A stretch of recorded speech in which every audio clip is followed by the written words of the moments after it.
দেখবে যখন কপলের কালো তিল পড়বে চোখে। সাদা কালো থেকে রঙিন পর্দা অভিনয় করেছেন অবিরাম।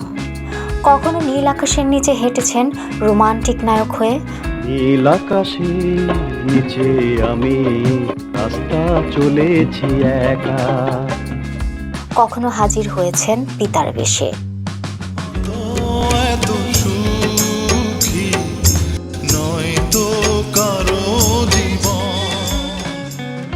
আবার কখনো হয়েছেন সংগ্রামী যোদ্ধা।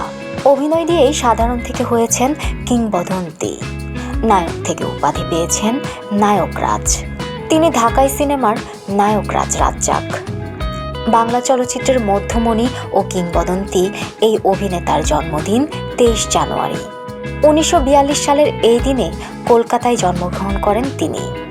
বেঁচে থাকলে 83তম জন্মদিন পালন করতেন। নায়করাজ নামে পরিচিত হলেও তার পারিবারিক নাম আব্দুর রাজ্জাক।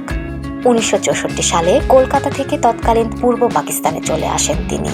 রাজ্জাকের চলচ্চিত্র অভিষেক ঘটে 13 নম্বর ফেকু ওস্তাগারলেন সিনেমায় অভিনয়ের মধ্য দিয়ে।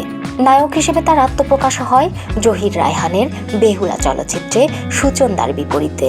তারপর থেকে একাধারে অভিনয়, প্রযোজনা ও পরিচালনার মাধ্যমে চলচ্চিত্র অঙ্গন দাপিয়ে বেরিয়েছেন তিনি।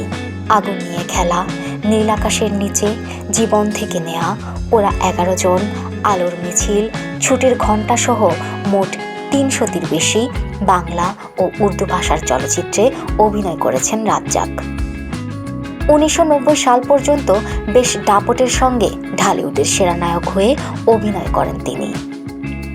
রাজ্জাক পরিচালনা করেছেন 16টি চলচ্চিত্র, গড়ে তোলেন রাজলক্ষ্মী প্রোডাকশন হাউস। প্রযোজক হিসেবে তার যাত্রা হয় রংবাজ সিনেমার মাধ্যমে। বেশ কিছু সিনেমা প্রযোজনা করেছেন এই কিংবদন্তি। দেশের শিল্প সংস্কৃতিতে বিশেষ ভূমিকা রাখার স্বীকৃতি হিসেবে নায়করাজ 2015 সালে স্বাধীনতা পদক পুরস্কারে ভূষিত হন। শ্রেষ্ঠ অভিনেতার জন্য জাতীয় চলচ্চিত্র পুরস্কার লাভ করেন মোট 5 বার।